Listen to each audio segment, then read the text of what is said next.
আচ্ছা, আমি তো রিফ্লেকশন আর রিফ্রাকশনের মধ্যে ডিফারেন্স বুঝে গেছি।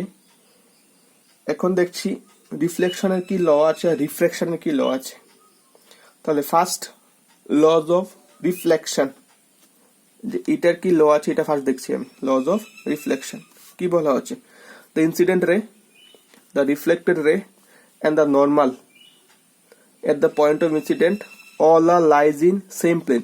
সবগুলি একটা প্লেন থেকে স্টার্ট হবে। All are lies in same plane, that means এরকম কখনো পসিবল না যে এখানে একটা প্লেন আছে, এখানে আরেকটা প্লেন আছে, এখানে ইনসিডেন্ট রে এসে পড়লো, রিফ্লেক্টেড রে এখান থেকে স্টার্ট হলো। এটা কখনোই পসিবল হবে না। সবটা একই প্লেনের মধ্যে হতে হবে। ঠিক আছে, ওই কেসটা কারেক্ট, এটা incorrect. Second law of reflection কি বলা হচ্ছে, the angle of incident, the angle of incident and the angle of reflection are always equal. The angle of incident and angle of reflection are always equal. The angle of incident I and angle of reflection R is always equal. Now second case, laws of refraction.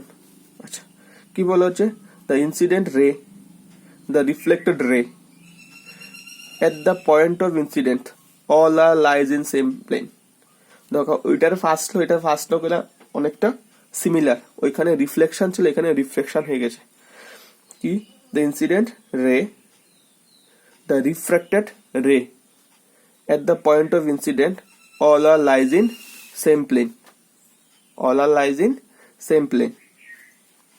ঠিক আছে, second law, ওইখানে second লটা কি ছিল, angle of incident is equal to angle of refraction. তো এখানে একটু change আছে।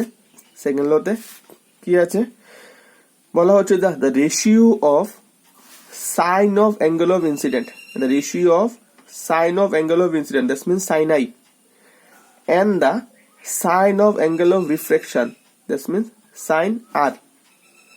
The ratio of sine of angle of incident I and sine of angle of refraction r is constant, is a constant. It is denoted by n. It is denoted by n.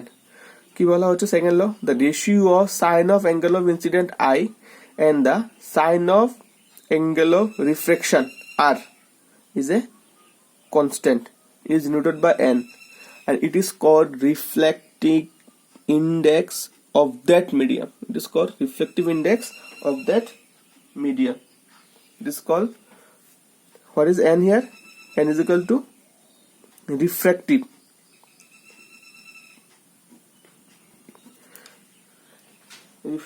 index,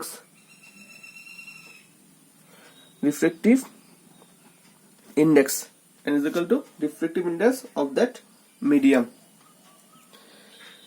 বোঝা গেল lodge of reflection. First লটা তো আগেরটার মতোই same. কি বলেছি, the incident রে, কি বলা হচ্ছে ফার্স্ট লতে, the incident ray, the reflected ray and the normal at the point of incident all are lies in same plane, first law.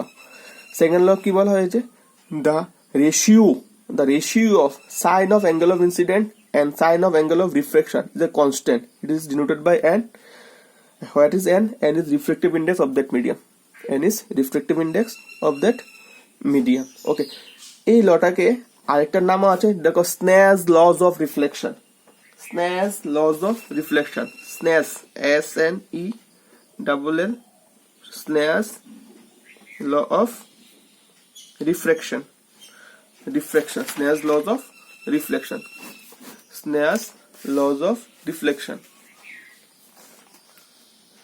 Sin I by sin R is equal to constant, that means reflective index, এটাকে কি বলা হয়, Snell's laws of reflection. আচ্ছা, so next, what is reflective index? What is reflective, এই যে এইগুলো টপিকটা ছিল, what is reflective index? একটা তো রিফ্লেক্টিভ ইন্ডেক্স আমি দেখেছি কি, n is equal to sin I by sin R হয়। এটা আরেকটা সুন্দর ডেফিনেশন হয়, n is equal to c by b, that means the ratio of velocity of light, c means velocity of light in air to to the velocity of light in that medium is called reflective index of that medium. ঠিক আছে, দেখো কি বলা হয়েছে, what is reflective index of that medium. Reflective ইন্ডেক্সের ডেফিনেশনটা কি হবে, the ratio of velocity of light in vacuum to the velocity of light in medium. C is what, C denoted by velocity of light in vacuum, velocity of light in vacuum, and v is velocity of light in that medium, যে medium থাকবে ওই মিডিয়ামে লাইটের velocity, এই দুটো রেশিওকে বলা হয় reflective index. বোঝা গেল? দেখো কি বললাম, আবার বলছি, রিফ্লেক্টিভ ইন্ডেক্স কি, reflective index is the what is the ratio between the velocity of light in vacuum to the velocity of light in that medium is called reflective index of that medium, reflective index of that medium। তো তোমরা দেখো reflection হয়ে গেছে, রিফ্র্যাকশনও হয়ে গেছে, lodge of refraction হয়ে গেছে, reflective ইন্ডেক্সও হয়ে গেছে, আর কি total internal reflection R optical fibre. এখন আমি টোটাল ইন্টারনাল রিফ্লেকশন আছে, টোটাল ইন্টারনাল রিফ্লেকশন খুব ইম্পর্টেন্ট টপিকস এক্সামের জন্য। Total internal reflection, TNT, total internal reflection. আচ্ছা,